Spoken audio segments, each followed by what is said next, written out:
In today's show, we're looking at the waiver wire for fantasy basketball. Michael Bolton.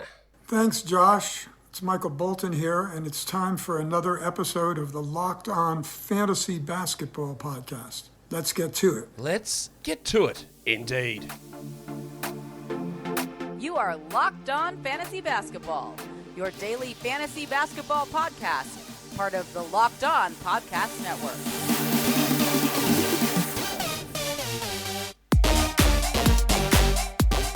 Hello and welcome to the Locked On Fantasy Basketball Podcast, brought to you by Basketball Monster. My name is Josh Lloyd and I am the lead fantasy analyst at basketballmonster.com and at Yahoo Sports Australia, and you can find me on Twitter, as always, at redrock_bball, and on Instagram at Locked On Fantasy Basketball. Thank you for making Locked On Fantasy Basketball your first listen every day. We are free and available on all platforms. Here we are for the Waiver Wire show. Yes, we will talk about Bol Bol in this show. Don't worry, we'll talk about that later on. Let's look at the most added players across fantasy leagues over the last 24 hours. Number one, not a surprise, the Discman, Cedi Osman. Pretty obvious one. I thought it was an obvious one as soon as Rubio went down. He, to me, is the guy that was going to be the ad in 12-team leagues. We saw that in game one with him returning. Straightforward. Just add him in 12-team leagues. There'll be ups and downs. He'll have some bad nights for sure, and he'll look like an iffy option. But to me, he's the guy who's going to be able to have the closest chance at maintaining 12-team value. Remember, Rubio had a stretch where he was struggling a lot with his shot and wasn't really looking too much like a 12-team league player. So Osman could fall into that area, but he is a must-roster guy. Taylor Horton-Tucker's been added a lot. That one I'm not really sure why. I guess the Lakers play today, so that's part of it. He did have a nice showing last time out. I wouldn't be looking at him as a must-roster guy. Lance Stevenson, last two games have been really, really good from Lance. There is no Brogdon or LeVert or Lamb playing. Well, actually, no, Lamb's back. But Brogdon, LeVert, that's 70 minutes and a lot of shots. And Stevenson won't play 30 minutes a night, I would guess, when those two guys return. Duarte only played 18 minutes in his first game back as well. So while adding Lance is great because people love the bloke, I just don't see any long-term, short-term, sure, no worries. If Brogdon and LeVert miss another one, no worries. Go and add Lance and stream him in. Long-term, I don't really see that. Onyeka Okongwu, yep, absolutely a great ad because Clint Capella's out. He's not playing today. I don't know how long Capella's ankle injury is going to keep him out, but even if it's just for a one-game stream for Okongwu, we already saw last game that there was a bit of a minute split happening between Capella and Okongwu anyway, which I don't know if that was going to continue that way. But now that Capella's out, we add Okongwu, and then we find out the severity of Capella's ankle, and then we adjust from there. Tyus Jones, he's been playing all right, and with Ja Morant out, yep, he's a great ad. Kevin Huerter, fine, I guess. I'm not super sold on him long-term. Brandon Clark putting up some really good numbers, and with Steven Adams out, his value is high. Malik Monk's a 12-team league guy. He needs to be rostered in all leagues. And Alex Len, I don't really know what's going on there. He did play well last game, but Holmes is going to be back really soon, and there's just no value in Len. And Kobe White, playing well. I don't know how it's going to work when Alex Caruso returns, and then after that, Javonte Green. But for now, White does have some of that 12-team league appeal. My confidence in that maintaining rest of season is pretty low. But for now, White is producing at a pretty decent level, a level enough that where we can look at him as a 12-team league player. If we look at some droppable guys, again, some of these guys have been dropped in a lot of spots, and some of them are guys that I think if you do have, you can consider moving on. Now, at the top of this list, you've got Jalen Smith. It's pretty obvious. It happens a lot, and I know majority of you won't feel this way, but a lot do, and I get your comments about this all the time. When someone comes in as a third stringer and puts up good numbers, people cling to the hope. Oh, maybe they'll just keep playing him. He'll take over from JaVale. They'll play together. He can still work out 24, 25 minutes and be useful enough. And honestly, it just doesn't happen. Smith played like 9 minutes last game, or 8 minutes, whatever it was, and he's going to head back out of the rotation. They might find some minutes for him, but it just is not likely to happen. And I think that's probably what's going to happen with someone like a Lance Stevenson in Indiana, is when those guys come back, he's going to move to an 18-minute role or a 15-minute role or something like that, if they even sign him for the rest of the season, Lance, which they haven't.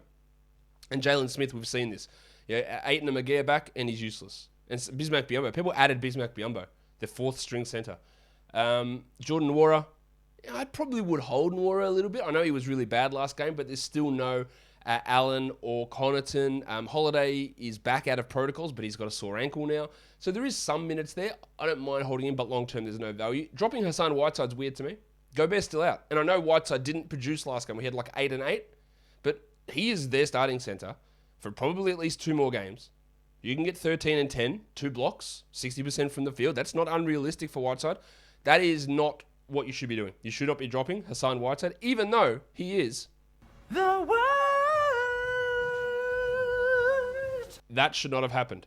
The Winter Soldier Max Strus, we saw last game, Duncan Robertson got hot, Strus played 21 minutes, and it is not going to get better when Gabe Vincent returns or when Jimmy Butler returns.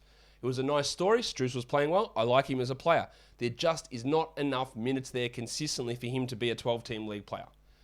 Now we move on to guys that I think can be drops if you've got the roster spots and you need them. LaMarcus Aldridge. Claxton's taken over there, and Aldridge is not getting those 27 minutes a night. Drop him. Dennis Schroeder. We saw last game that they can't close with Smart and Schroeder together. And I think they're better off playing someone like Josh Richardson ahead of him. And that's exactly what happened last game for Boston, and Schroeder played like 22 minutes. I know it's hard to drop a guy that can drop 20 points in a game, and you don't just have to go drop him. That's the droppable section doesn't mean you must drop this player.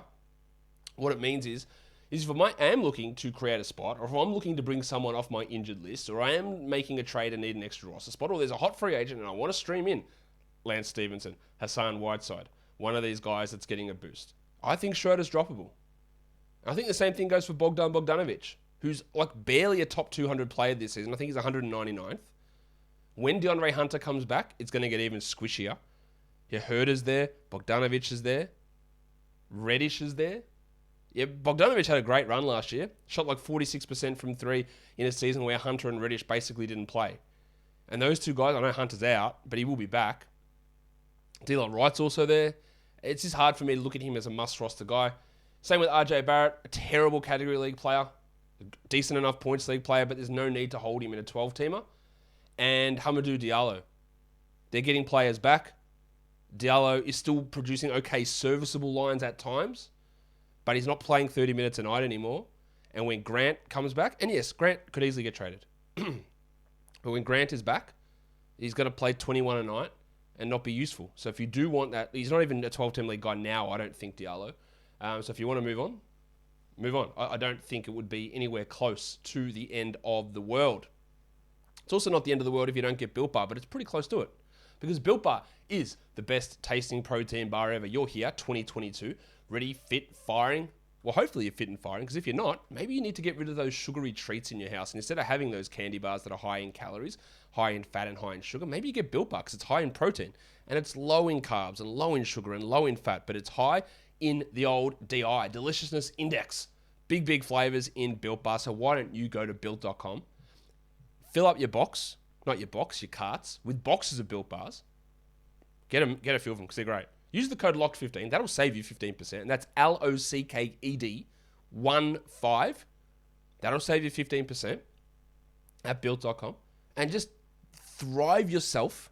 That's not the right word. Indulge yourself in the deliciousness that is Built Bar. Built Bar is built different. Thanks for listening to Locked On Fantasy Basketball. But also, after you've listened to this, why don't you check out our new show, Locked On Now. Nightly recaps of every NBA game with analysis from our local experts. Listen to Locked On Now on Apple Podcasts, Spotify, or watch it on the Locked On NBA YouTube channel. All right, let's go to some must-roster players. These are guys who are available in at least 40% of leagues on different formats, Yahoo, ESPN, whatever. And they shouldn't be. They should be rostered in every league. Kevin Love. I know that what he is doing looks ridiculous. In like 22 minutes a night, you're producing top 50 numbers. But he's actually pushing to 27, 28. The numbers will even out. They'll flatten off for sure. But he shouldn't be on a waiver wire. Nor should Herbalife Jones. I am getting more and more skeptical that Zion is returning this season. There's no way he's back before the All-Star break, in my opinion. No way. Maybe he's back in March. So that means Jones, instead of moving to a 27-minute-a-night role, he stays at a 32, 33-minute-a-night role. His shooting has improved dramatically. Shout out Fred Vinson. Whether it's real or not, I don't know, but we might be getting there. He's like 23 percentage points higher on his free throw percentage than he was in college. He hit 28% of his threes in college. Yeah, the numbers are up. He should be on a roster. I have skepticism about some of the defensive stats maybe sticking. I think he's a great defender, but some of those numbers are pretty high. But you got to roster him. Josh the Hitman Hart in New Orleans as well. I know he's out for today's game, but must roster. Dylan Brooksy Brooks. Frustrating as a player, but got to have him in a fantasy league.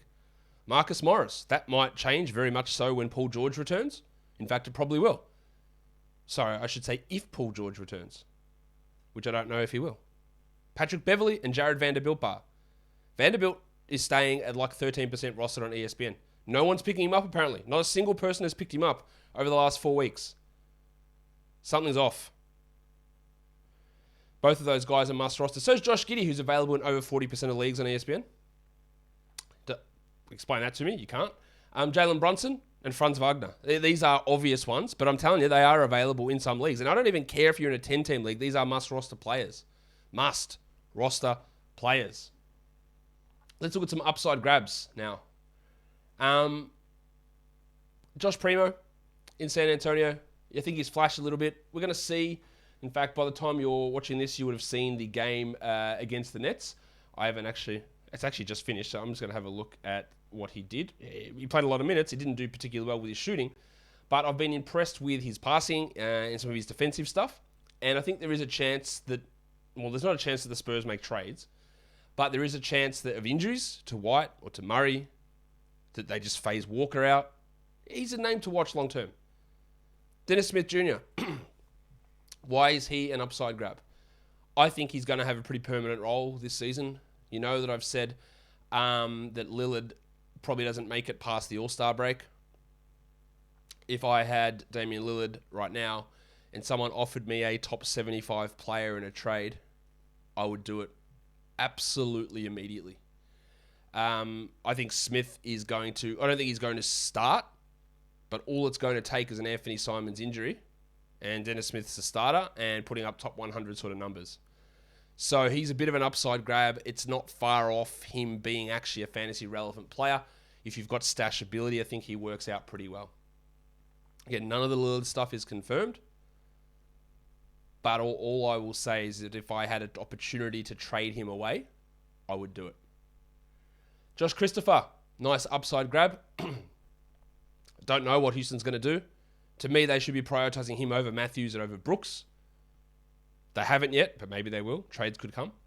BJ Boston, it depends which way the Clippers season goes. If they keep losing and George remains out, I could see Boston with a 25-minute-a-night role.